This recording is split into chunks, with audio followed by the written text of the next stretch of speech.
Hey there, folks. I'm Matt Hansen. And I'm John Johnson. And you're listening to Planes, Trains, and Comic Books. The podcast where we discuss favorites we've reread, both classic and new comics we want to read, and everything else in between. And here's the comic we picked this week.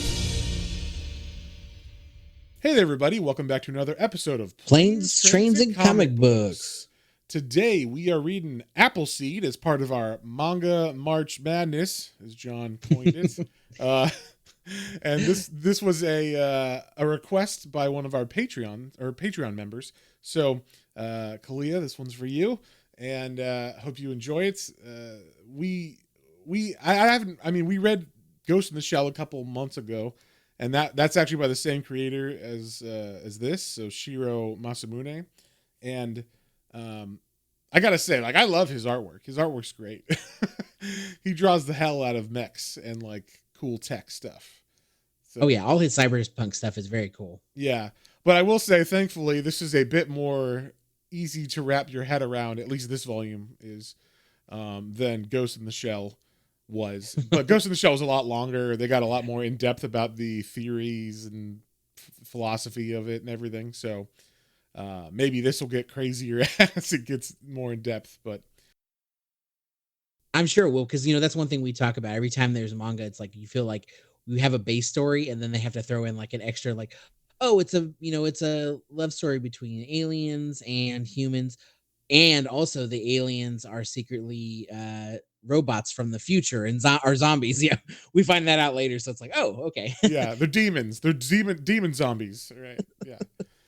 Exactly. So, but I like that this starts off more of just it's like a two buddy.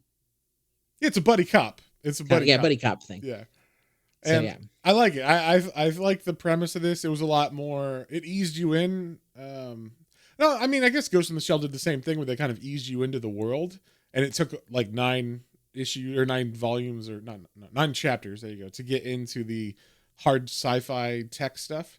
But this, I guess, this world is a little bit more simpler, or at least this story is a little bit more simple. At least what we've read so far. And so it didn't need all that build up. It just it has one chapter of build up, and then we kind of throw in us into this world, but we're following the main characters who are also thrown into the world. So we're not catching up by ourselves. We're catching up with the main characters. So it kind of flows better, I think, than Ghost in the Shell, which was you as the reader are the one catching up, and no one's holding your hand with anything. So we start off with the first page basically being and the world is fucked. We had a world war, and basically no nukes this time, but they didn't need nukes. They still murdered everybody, and the earth became a quieter place. I thought that was funny. Yeah, but basically just, conflict spread, escalating wars, new nations deposed old nations, and, took power and all this stuff. So we are in Japan in this, I believe, right? I mean, I think most of these mangas take place in Japan, but it's unrecognizable because all the cities are, totally broken down and collapsed and wrecked and everything. And we start off in one of these collapsed cities with our main character, who's named Duenan. At least I think that's how it's pronounced. I watched a little bit of the anime to try to make sure I said it at least somewhat right. But did you have problems with the names of this, John? I kind of just said it to myself a couple times, how would this probably be pronounced? So it's Duenan. I was Duenan. All right, we're doing Duenan. But then in the anime, they're Duenan, and I'm okay, well, I'm going with that. That's easier. But I still might say Duenan, so apologize if I go back and forth on that.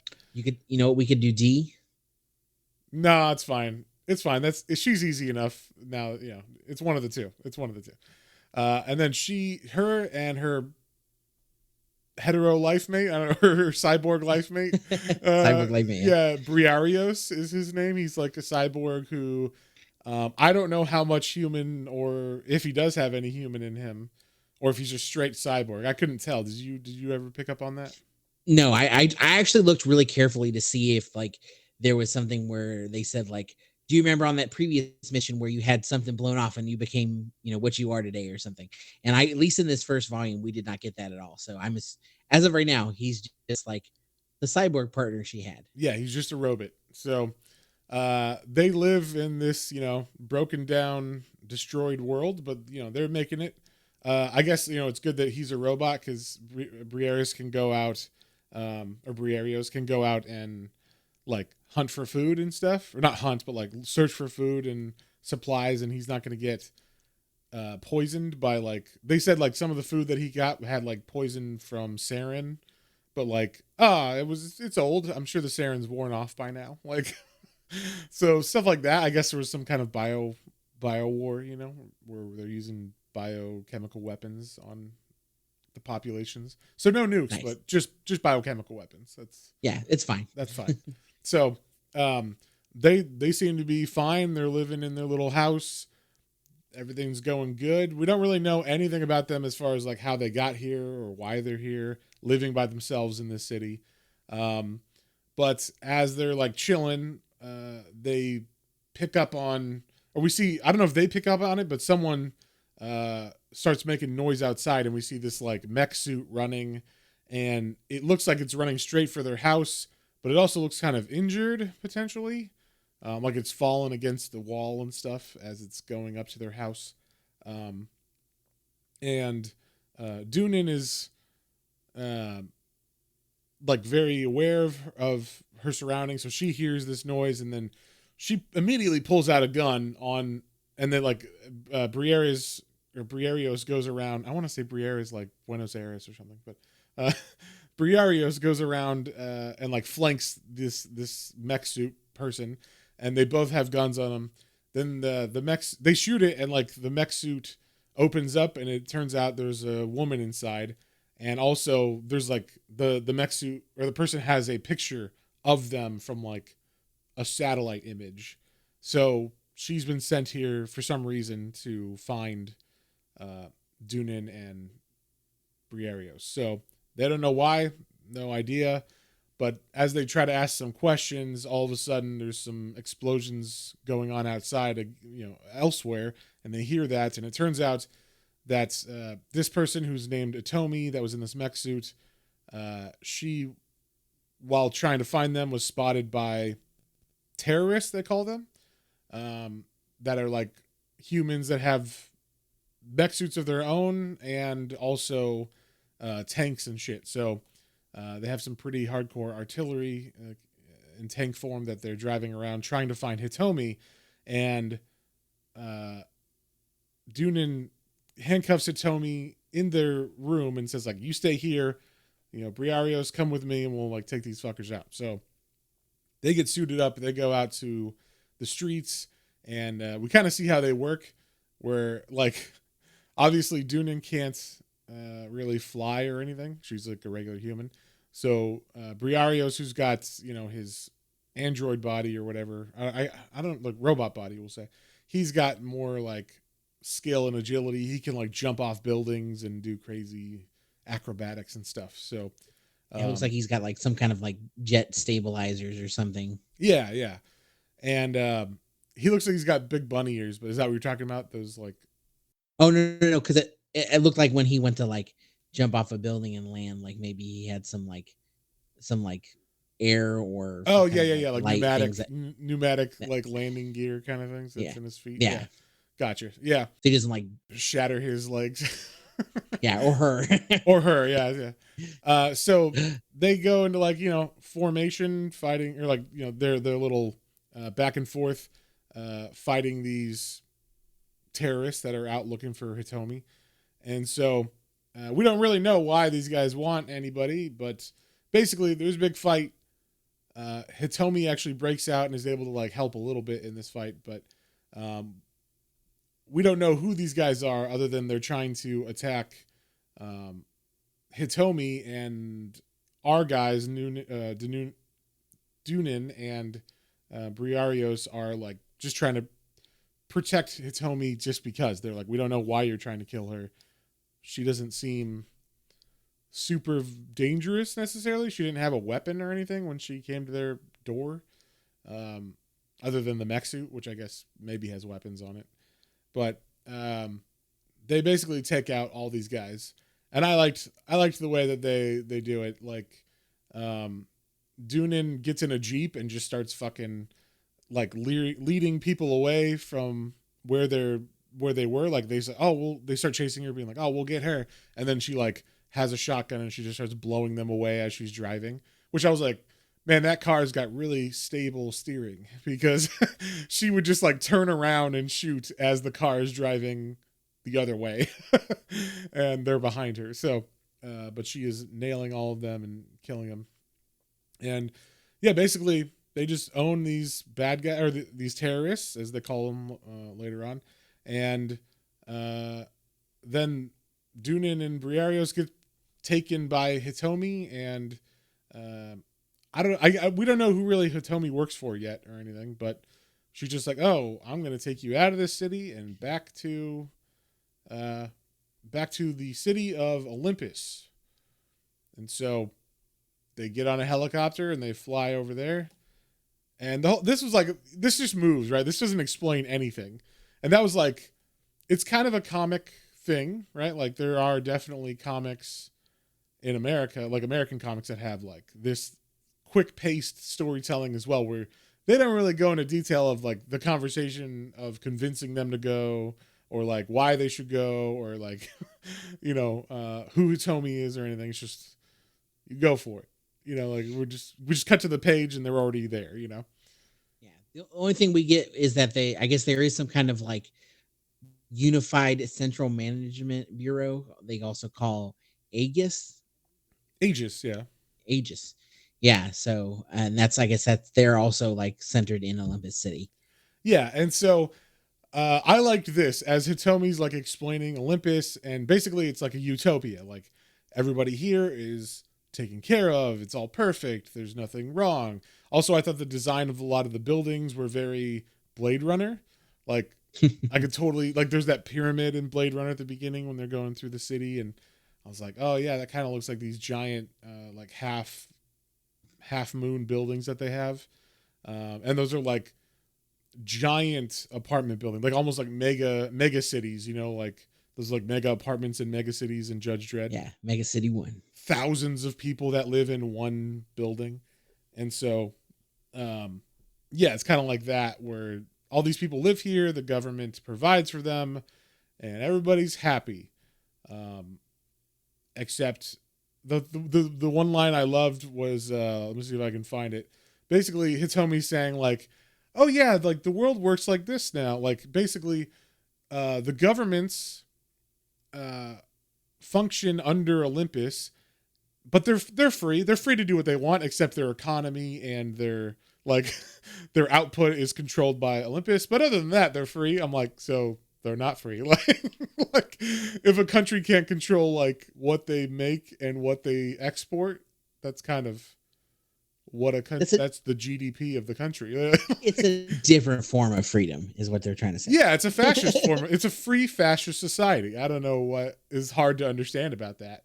But yeah, basically they're like, everything's great here. Everybody's free, except, there are definite rules. This is very much like Futurama society, where like everybody just falls in line with something, like the government's like, you are a pizza delivery guy, right? Like you get told what you're going to do. And so that's your job now, because that's what you fall in line in society. So, it looks like they give you some kind of choice. It's kind of like when you have to go to school as a kid, but you're allowed to pick your classes, kind of, like they let you think you have freedom in picking your classes, but you definitely have to take a math and a science. You can't just not take those things. Yeah, exactly. So, but you can pick which time period you want of that math and science. So that's fun, right? Isn't that fun? That's free. We're all free there. So.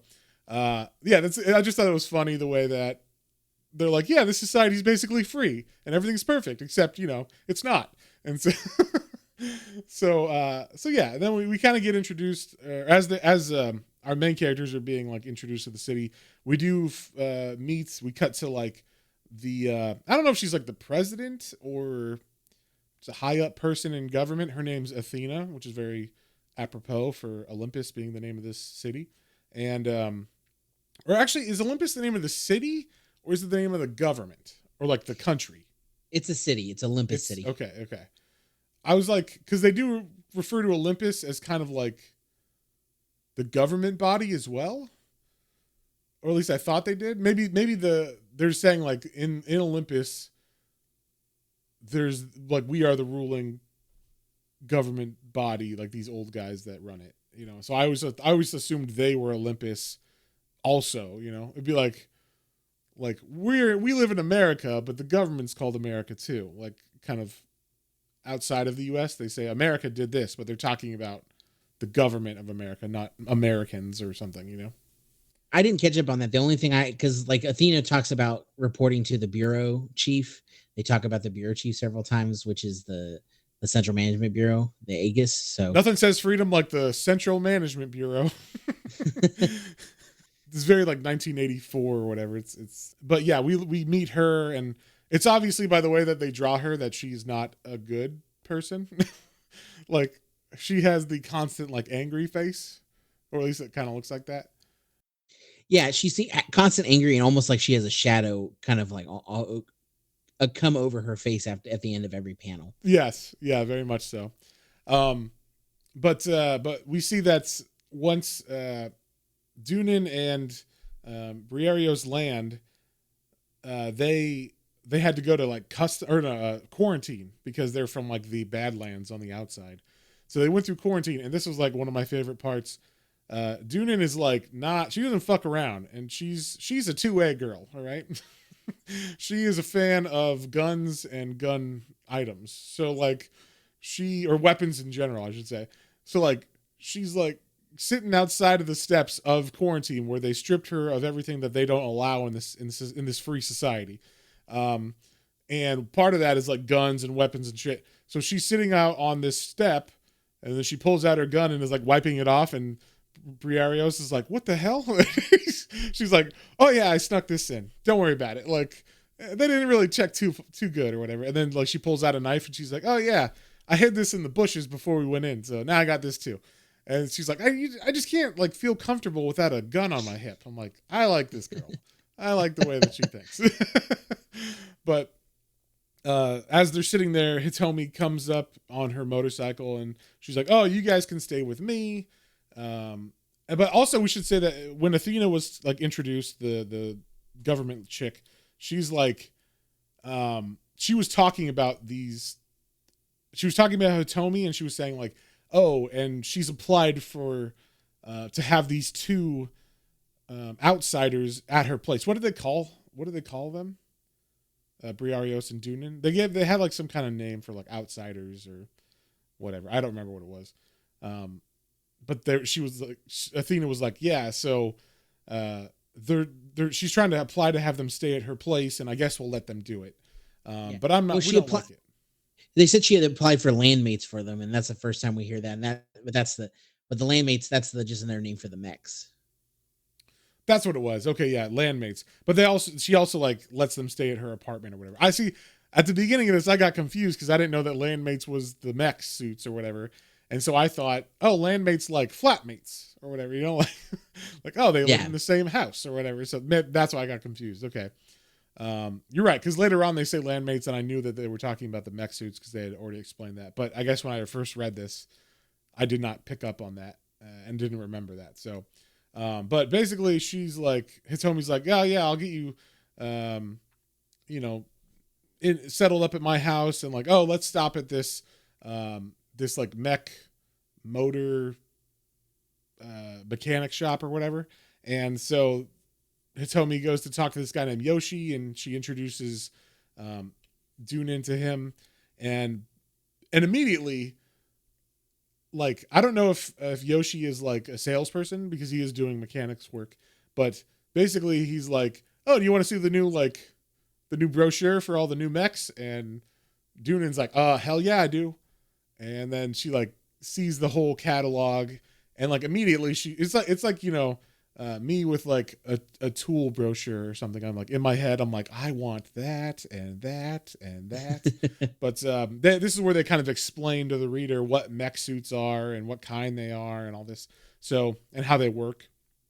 So it's like, it's a good way to introduce that because it doesn't sound like exposition. But you didn't think this was like too talky, did you?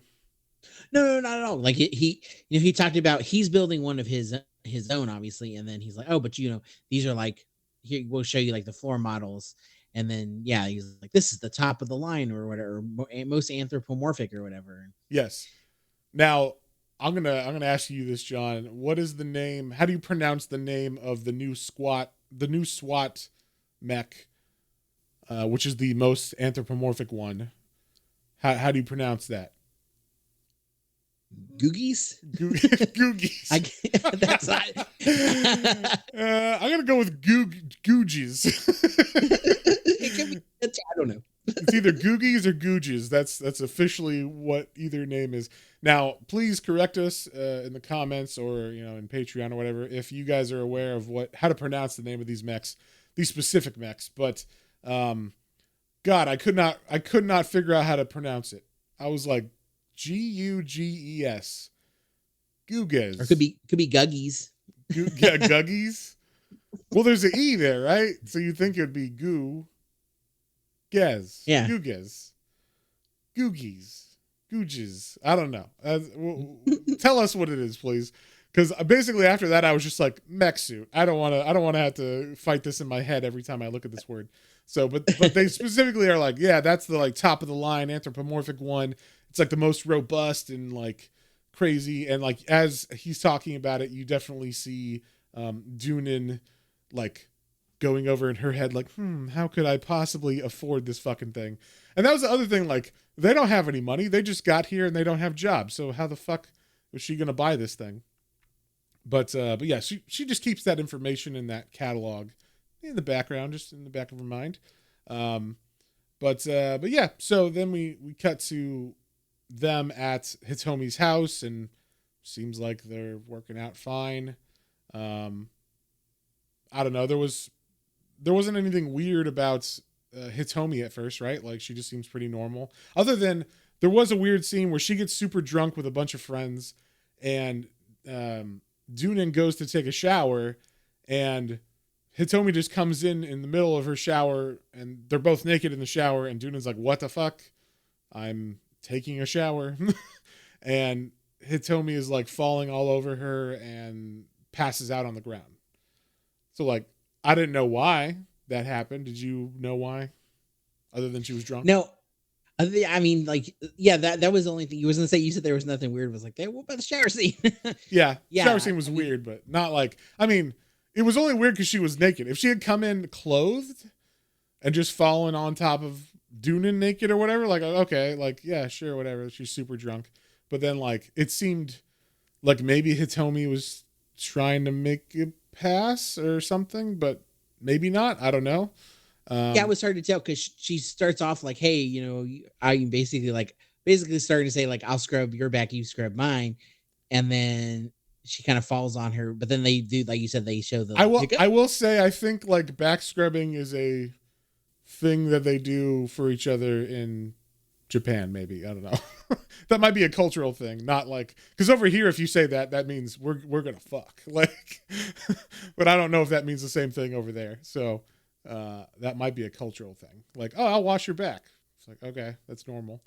But I'm not 100% on that. Yeah, I don't know. Anybody who knows, let us know. Once again, we do not know all these things. So, but then after that weird scene, we are introduced to, we're going to call them the Elders of Olympus. They're like, it's almost like, it reminded me, and you're going to like this, John. It reminded me in what's the second episode 2? What's episode 2 called? Attack of the Clones. Attack of the Clones. Yeah, in Star Wars, when they're all like sitting around in their the little chairs talking, like Yoda. And the Jedi Council. Yeah, the Jedi Council. It's like the Jedi Council, but for old bio mech people. So like all these old guys have little mech things on their back and stuff. What were we gonna say, Okay, John? I like it. Yeah. No, I like that. I was just saying they all but they all plug in. They all like sit down Yeah, and they they're like, jack okay, into the but also we're gonna Matrix. plug in. Yeah. Yeah, and they jack into. I think I want to say I don't know why they would need to talk on this thing, but they're talking to each other like telepathically, or I guess maybe they are linked now. They're neural linked into this computer in the middle of the room. So, but we find out that they're like we said, like they're like the evil Jedi council, The secret ruling class, secret ruling perhaps. class. Yeah, basically, The deep um, state. the deep state, exactly. Um, who are also made of old white men or just old men. I can't. They're probably not white in this. Probably Japanese, but the old But men. old men. Yeah. But we see like a little bit of their machinations where they're talking to each other in this cyber world, and basically they're saying like the human race is not stable. There are these things called bioroids that are human machine hybrids, but like they're more machine than human. And apparently like 80 or 70 or 80% of the people that live in Olympus are bioroids. So like if you're a human, you're in the minority. When I say human, I mean like natural born human or whatever. Yeah, like full humanoid. No genetic enhancements. Yeah, so like Duenan is one of like a regular human. So that kind of made me think that maybe that's why they're looking for her. She has something like that's why they sent Hitomi over there in the beginning, is like maybe she's some kind of key to something, but they don't really go into why exactly they were looking, that why they sent Hitomi there to find them. But they are definitely saying like we need like the new evolution, or the next evolution is what we need to promote. So like get away from humans, as like humans were to monkeys, where like monkeys like evolved and then we like killed or we made the monkeys subservient to us. That is what humans need to become to bioroids. So um, they are of that mind. They're trying to get rid of humans, or basic humans. They're trying to make a better human. They're basically what is that called? Eugenics. They're like pro eugenics, but only like in the way that they're trying to like make a better human with electronics and cybernetics and stuff. So, yeah, then that's what we get introduced to them in that chapter. Then we cut back to Duenan, and she is hanging out with Hitomi and this new girl named Chiffon, and they're just talking about I guess what Duenan is gonna be like her job wise, and basically she just ends up applying to be like a SWAT member, correct? Like she just is like, I'm gonna be a cop. Yeah, she can. I guess that's what she did back in the day, and but now I guess she's gonna try for the one here, which is they have like it's ESWAT, it's extra special weapons and tactical. Yes, and as part of that, I guess she wants to have, even though I think the like SWAT team provides their own mech suit or whatever. At least all the other officers have their own mech suit. Later on, she's like, or not Hitomi, I'm sorry, Duenan is like, I want that one that I was eyeing, the one that like Yoshi was showing off at the the mechanic shop or whatever. And so she somehow is able to buy that. I don't know how. The only thing I could think, and tell me if I'm wrong here, John, is these chapters, in between the chapters, there's just time that is not really spoken about. So like the chapter we just exited with the old men talking about like, oh yes, humans are outdated, cut like a month later, and now we're with Hitomi and Duenan and Chiffon. Is that correct, do you think? Because maybe she's part of the police force already, and she's like, I don't like their mech suits, I want my own, I'm going to afford it with my salary. That's the only thing I can think of. She's wearing, like I said, different clothes at this point. She, she acts like, she's already known Chiffon a little bit. I think it says like 2 months ago. Yeah, 2 months ago, Chiffon here was saying exactly the same thing. Oh, okay. So I maybe didn't pick up that like there were months in between these chapters. I thought it was literally like the next day. Like I was like, wow, they really move fast in this thing. where'd she get that money? Yeah, I was like, oh, I guess they're just gonna like, because I'm so used to like American comics, like old school ones. Because in the old school comics, they would just like breeze over shit like that. Like, kids are reading this. They don't give a fuck where that money came from. Just that they can now buy this thing or whatever. So it's not weird to me to like have a inconsistency in the plot like that. If we're thinking like this is from the 80s, right? We didn't say this, but this comic is from 1985. So it's like, okay, it's an older comic. So I'm thinking like, oh, maybe they just like breeze over the fact of how she made money. And they're just going to be like, she got a loan. You know, banks give out money, right? So it's as simple as that. So I kind of liked that. But in the talking, like basically after Chiffon after we're introduced to Chiffon and, you know, Hitomi and her talk with Duenan for a while, Duenan goes to her job. I'm sorry, not Duenan. Hitomi goes to her job and Chiffon and Duenan hang out for a bit. And they have this conversation that I liked because it's very much like, okay, it makes sense because Duenan's like, so we're in like a utopia, right?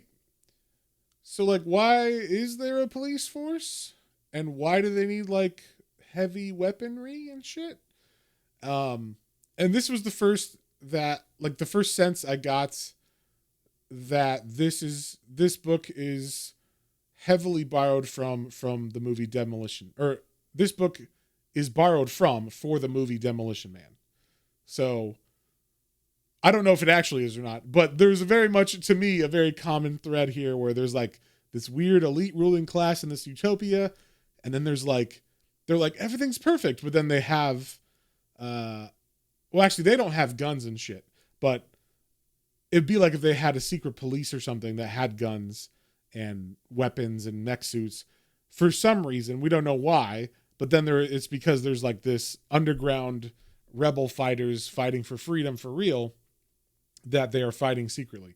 So it kind of reminded me of that because like, if you remember in Demolition Man, you've seen Demolition Man, right, John?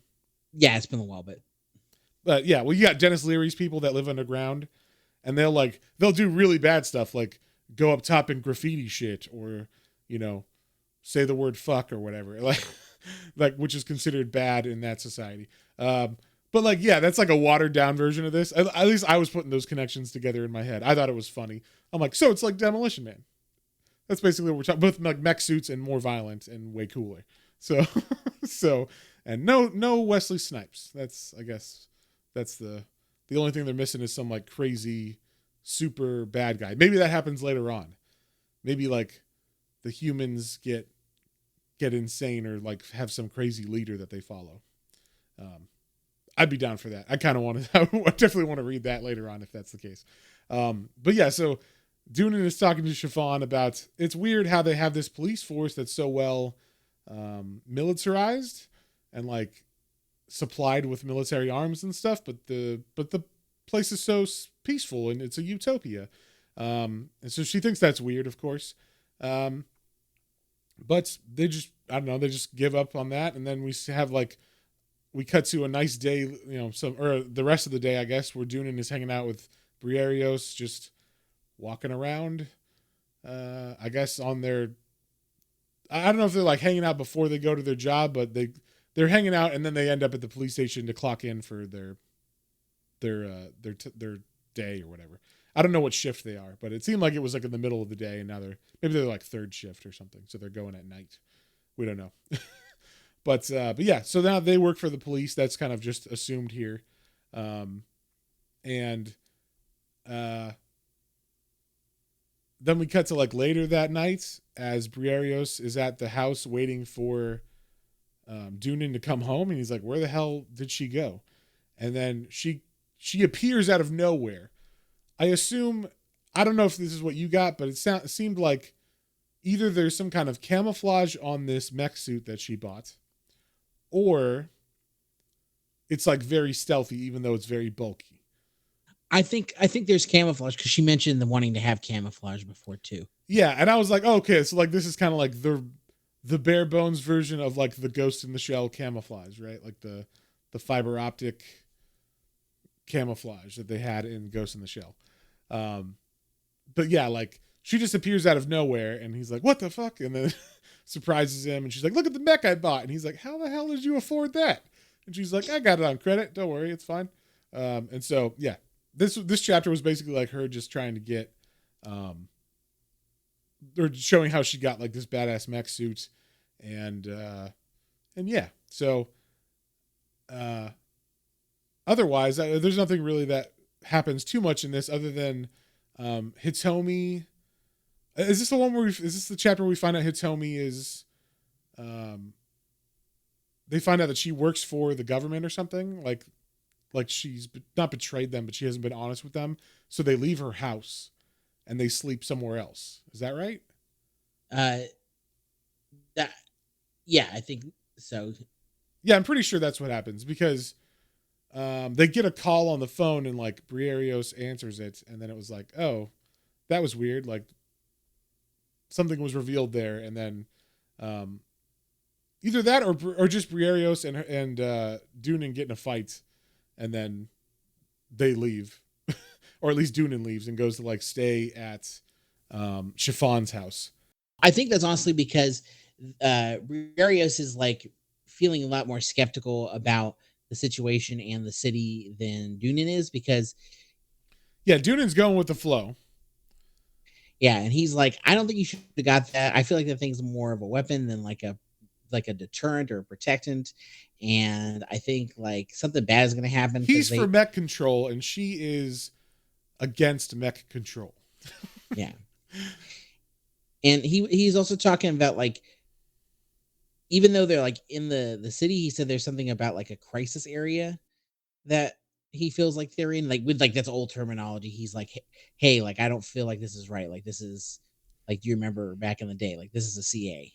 And she's like, I don't know about that. And he's like, I think so. I think you're too laid back right now and not seeing like the pieces come together. Yeah, and that makes her mad, so she leaves to go stay at Chiffon's instead of at Hitomi's where Briareos is.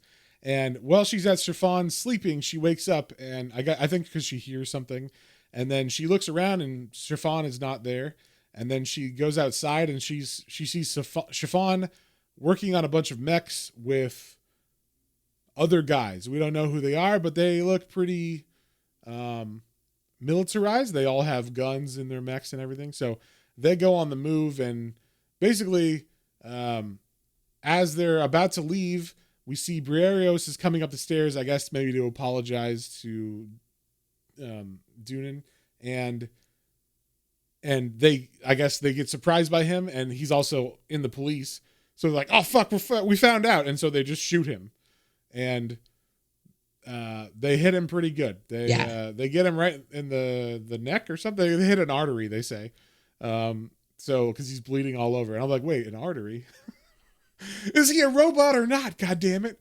So maybe they have, so there was one little flashback scene when they were like first going to the city, but it wasn't very easy to tell if the person that because she was talking to Briareos in that, and then you see someone in a panel on that, and it's a human, but I don't know if it was supposed to be, if that's the person, like she was, because it was like a police training thing. Okay.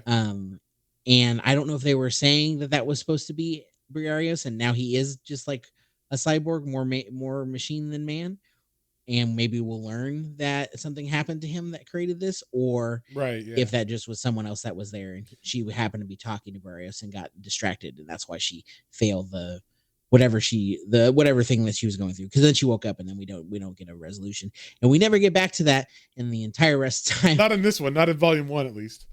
Yeah, that's like they don't really go into their relationship too much, although they obviously have some kind of relationship, maybe even romantic, because we'll get there at the end, but there's a little thing at the end where it's like, oh, maybe they were romantic in some point, or they're falling for each other or something. But yeah, so obviously Dunan's like, fuck those guys, and so they run away, and she gets in her mech and is like, I'm getting revenge on them. And so this is like the main action in the comic, besides, or in this volume, besides the opening scene of like the tank and everybody that was chasing Hitomi. This is like the big fight scene. Now, John, were you able to follow who the fuck is who in this? So not once there were multiple mechs and then they were start fighting and stuff, Yeah. because also the mechs become like smaller on the page because they're trying to show like the scale, but then it's like, well, they all look the same to me. Yeah, they all look like mech suits. That's Yeah, it. they're not, because it's black and white and because they are all similar enough. Like I did not quite pick that. You know, I get that they're there. They want so they're trying to get to the supercomputer that the council people use. Yeah, I'm assuming that's where they jack into the Matrix or something. It's like part of that. But then, yeah, like once they get some information and go to it or whatnot, and then it, you know, they get there. Yeah, they actually like torture some higher up guy. They go to his house and like show us, like tell us where the CPU is, and then they like shoot him and shit, and then they shoot at him, and he gets scared and he tells them, but then he immediately is like, they leave and don't kill him, and then he immediately calls and is like, yeah, they're headed to the supercomputer, so definitely be there when they show up. Yeah, which is stupid of them. I was like, Jesus, what kind of terrorists are these guys?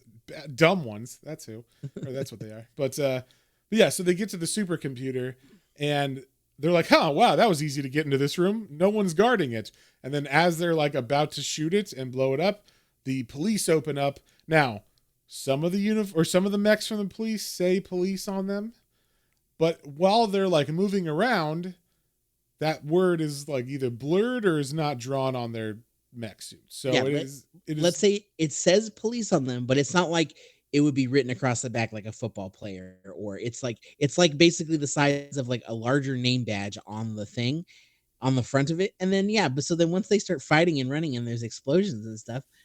Yeah, I'm like, I don't know. I mean, I guess those guys are shooting those guys, and that's all I know. But yeah, I couldn't follow who was who.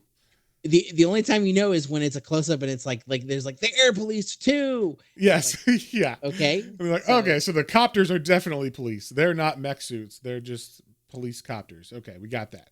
So, yeah. But one thing I liked and I thought was kind of interesting is like they do let them, like in this fight, the CPU does get blown up, and Athena, who's with the police, like on site, she's like, don't worry, like we downloaded everything that we needed from it, so like who gives a shit? Like basically she's like, it's on the cloud, so like we don't need this. Like like it was just to make them feel good about themselves, I guess, and like they let the terrorists blow it up and they're like, we don't give a shit. So it's backed up. It's backed up on the other hard drive. So I thought that was kind of funny. I'm like, so everything they're doing is literally for nothing. They're just gonna die. But yeah, so we have this big, fight scene between all the police and then Duenan is obviously trying to find the guys that shot at Briareos. So she's onto them as well, and but it's weird because like she's part of the police, so she's technically the bad guys because the police are working for the government, who we know as the reader is bad, and then the terrorists are actually like freedom fighters who are good. So it's kind of like an interesting mix of, or like a weird, like, who are we supposed to be rooting for? Who do we want to win this battle? I don't know. I mean, obviously we want her to win. We want Duenan to not die, but yeah, I'm sure she'll figure it out. That's, that's kind of they want that to be the case. Cause I mean, we already got to, Briareos is like, I don't like this. Yeah. I don't like this one bit. That's true. And you'll like, I'm sure in the later volumes we do get to like, maybe these guys aren't good and we should fight against them, but they don't get there yet in this. So, but we do get some really cool scenes of Duenan murking some terrorists. So like there's one where like she's hiding behind a wall and this guy comes out from an alley, and then like he slowly peeks out and he thinks that she's going to be at eye height with him, and she like knows that or like anticipates that. So she like goes down and then punches up, and like, I guess her bullets were not penetrating the armor earlier. So she like punches her gun through the face shield of the guy's mech and then shoots inside of it. And I was like, that's pretty fucking sick. Like that would have been awesome to see like animated or whatever, like in the movie. Yeah. It's pretty sick. I was like, that's fucking awesome. Just like punch through the glass, doof, like dodge this. It's basically like Trinity when she's like, dodge this. It's a Oh, yeah. shitty agent. You know, it's this is very much like, okay, I can see some of the Matrix in this for sure. Not saying they ripped off anything, but maybe they ripped off some stuff. Just saying. It was influenced by, it was. Yeah, I mean, obviously influenced by. I mean, there's lots of things they were influenced by, but like they did read comics, and I'm pretty sure that the Wachowskis were into, you know, manga and stuff. At least from what I can see. I mean, they did that whole like Animatrix, yeah. right? That's all like anime style Matrix. So I think they were into this stuff, and if you were into it, you definitely read Ghost in the Shell and saw Ghost in the Shell, and if you went down that rabbit hole, you would definitely read Appleseed. So, you know, Yeah. it's not too far away. Also, like, think about it, like we're talking about bioroids taking over the human race and subjecting them. It's like, okay, yeah, there's a bit of the Matrix in this story. So not that they I'm not saying that they like copyright or plagiarize anything, but like, you know, And I mean, there's definitely not mechs in the Matrix either that they have to fend off against. Not at all. There's no mechs whatsoever in the real world that chase them, and they're like squid monsters and stuff. There's none of that. So, yeah. So anyway, there's this big ass awesome fight, and the coolest moment was the gun through the face shield and then shooting the guy inside the mech. That was pretty badass. So, Yeah. But the big like reveal at the end of this is finally Duenan corners the last terrorist, and then as she's about to fire, we see the chest open where, you know, the driver's inside, and we see Chiffon appear, and she's like, no, wait, we were, and then you just see, well, I guess you hear like boom, but it's in Japanese, so I assume that's what it's saying. And then you just see a shell casing fly. So she didn't give a shit. She just fucking wasted Chiffon, just blew her head off. And that was it. And then, like, you know, the police, the SWAT team that I guess because Duenan is in her own like mech and not a official police SWAT mech, they're like, they all roll up on her and they're like, drop your weapon. But like, they're like, oh, it's you. Okay, well, we need to make sure you're like, everything's okay going on with you. Like, why were you here, and why were you in this, you know, without your mech suit from us? But yeah, it was basically like she saved the day and was able to get revenge on the people that shot Briareos. And yeah, so like the government ended up winning at the end, because we do see like Athena show up and they arrest like a couple of the guys in mech suits, the terrorists that were still alive. And yeah, and then basically later on we see Athena she's talking to the Elder Council, and she's like, oh, we're going to keep these guinea pigs, which is what she calls Briareos and Duenan. She's like, we're going to keep them under surveillance, and, you know, just make sure, we don't know why they're actually keeping them under surveillance. Once again, they wanted them for some reason. That's why they sent Hitomi there, to get them in the Badlands. But we don't really know what their end goal is. No, not yet. We're like, we know that they want to replace everyone basically with bioroids. Yeah. But I mean, from there, we're like, okay, they also want to fix the main computer, Gaia. And yeah, that's right. Gaia is the name of the main computer. Yeah.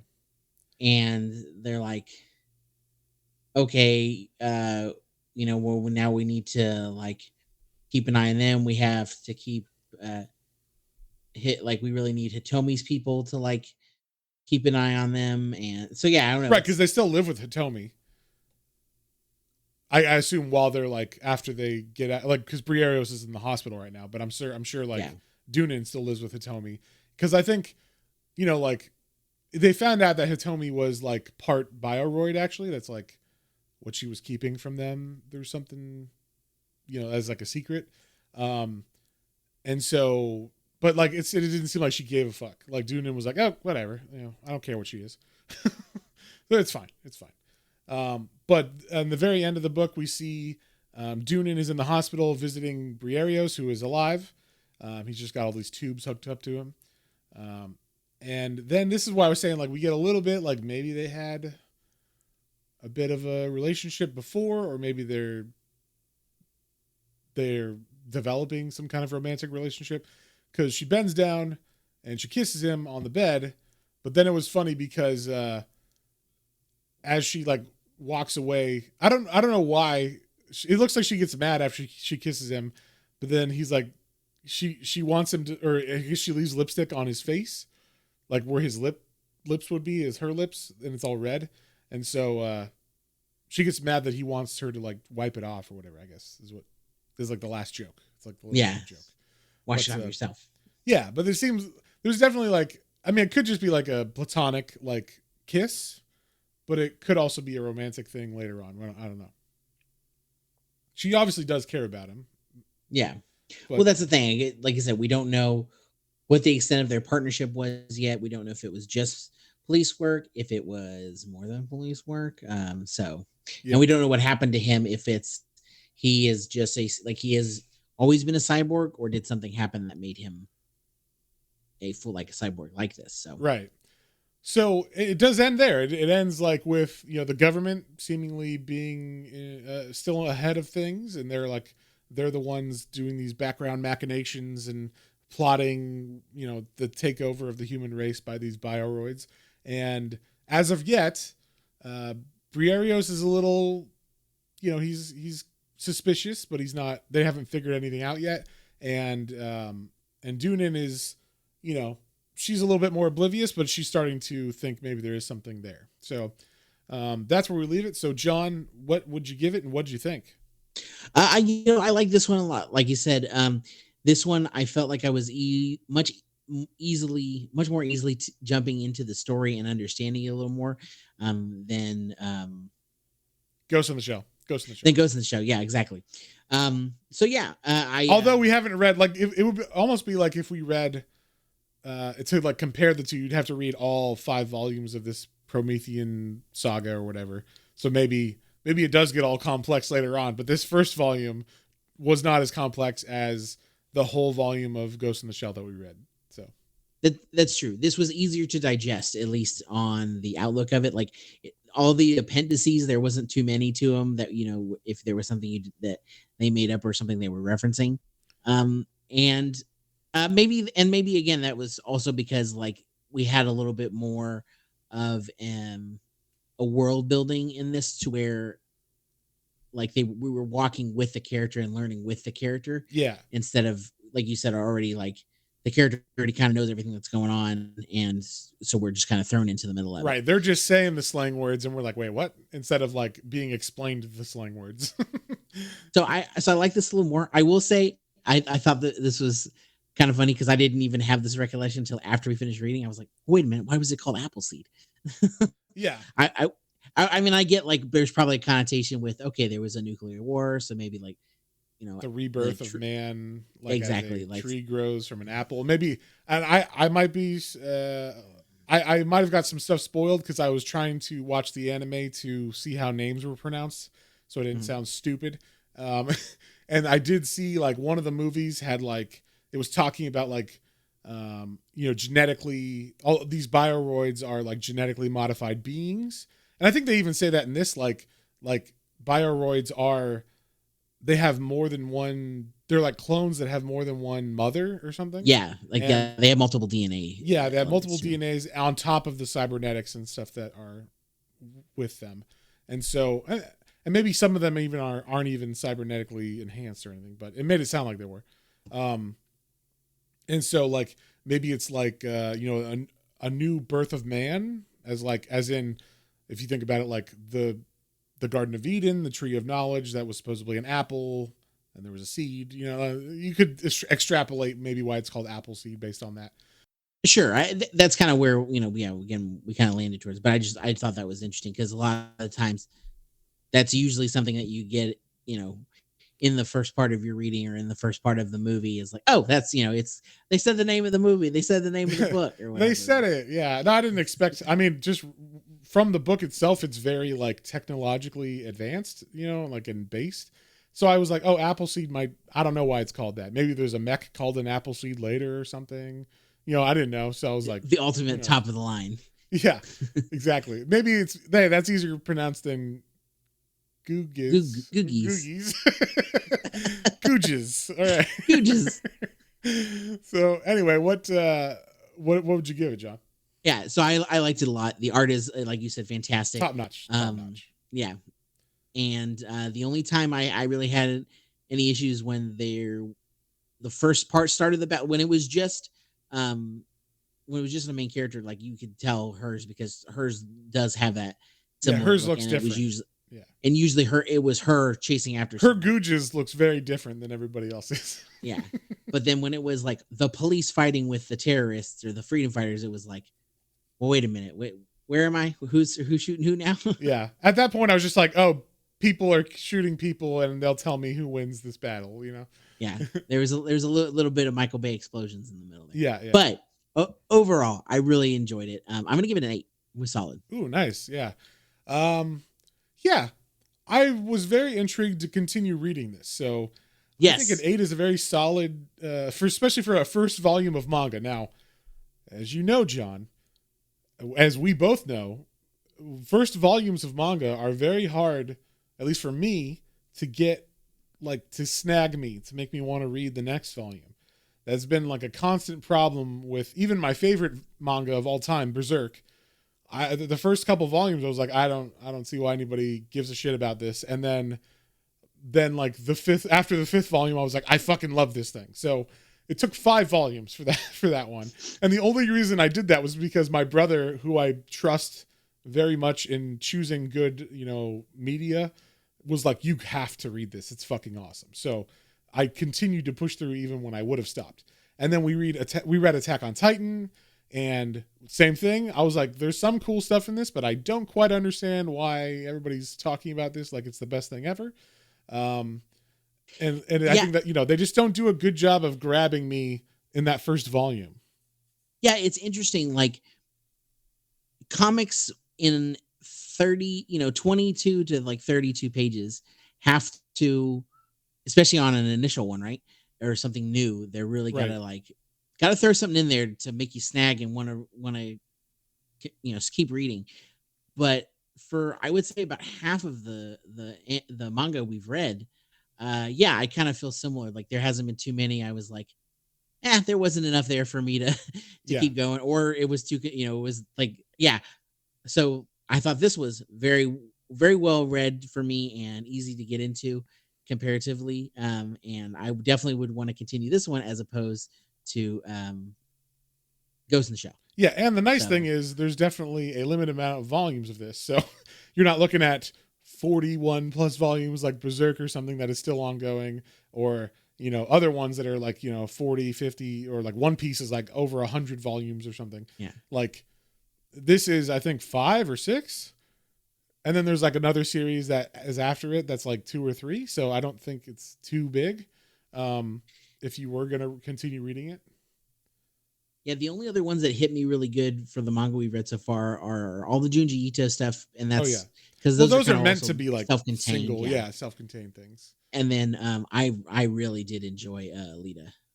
Yeah, Alita was great, but that's once again 5 volumes, so they kind of, it's like if they know like how long it's going to be, they kind of like get to the point quicker or something, as opposed to like some of those ones they just kind of put it out, and as people start to like it and grow the audience, then they're like, oh, we need to like really get amped up with this story. So then they start making the story more like cliffhangery or like big reveals and stuff. And I don't know how much of that they planned originally. Whereas, sorry, go. No, I was just saying that makes me wonder for like things that I like, that because I saw them in anime first, like Dragon Ball, because I know like there's quite a few. I think it definitely helps. Yeah. So like I wonder, like if I had started or tried to read Dragon Ball first, because I know that there's quite a few of those. Well, actually, Dragon Ball gets to the point pretty quick.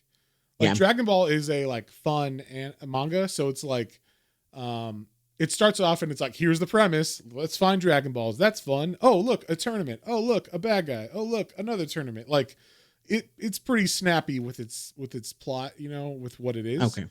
So I think that one holds up as far because I read all of Dragon Ball and I read most of Dragon Ball Z. I think I stopped. I took a break right before the Cell Saga.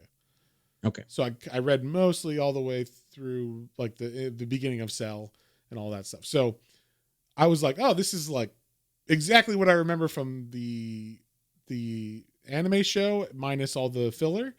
And because for sure the manga is all not filler. It's none of that. There's none of those Bulma episodes where she's fucking in a lake under the water looking for a Dragon Ball and fighting a fish or whatever. You know, like none of that bullshit's going on. Are you saying it doesn't take 4 volumes of the manga to have power up to fight Frieza? No, it does not. In 5 manga volumes, Frieza or Namek will explode, and it's like next time on Dragon Ball Z. So anyway, you gave it an 8. I gave it an 8. That's a pretty awesome manga. That was a good suggestion by Kalia, our patron. And speaking of patrons, we'd like to thank you guys so much. Otaku Mike, Christian, Matthew, Kyla, Joseph, and Kalia. You guys are awesome. Oh, also Hoku. Yeah, don't forget Hoku. And you guys are awesome, and you guys keep the lights on in this place. You keep us motivated because, you know, podcasting is definitely a labor of love. You know, like if you're not having fun doing it, it can kind of feel like a slog sometimes. And I feel like, you know, the patrons interacting and, you know, giving suggestions and voting and stuff and commenting on things really helps, you know, keep the motivation to keep it going. So we thank you very much. And if you would like to become a patron, you can do that at patreon.com/planes, trains, and comic books, all one word. And as part of that, we do our second podcast of the month that's free is voted on by the patrons. And for March Madness, March Manga Madness, John, what are the ones we're voting on this month?